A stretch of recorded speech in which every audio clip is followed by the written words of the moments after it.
DP Studio Production and Entertainment.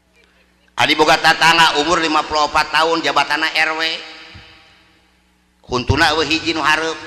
Dipake nganyot nu pamajikan apa nempel teu bisa lesot. Ngah. Dibawa ka ranca badak dioperasi tah. Keheul atuh da.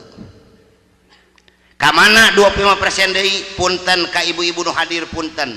Ieu kedah dibahas ku abdi. Upami abdi teu ngabahas ieu abdi maot dihisab jeung diajab ku Allah da tugas abdi keur ngancurkeun Islam kedah kitu patut.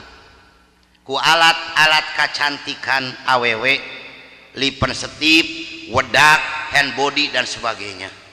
Mata abdi teu ngarti ku awewe nu aku lahir tina rahim Islam, dibina ku agama Islam, dipasihan rarai geuris bibir alus alis alus.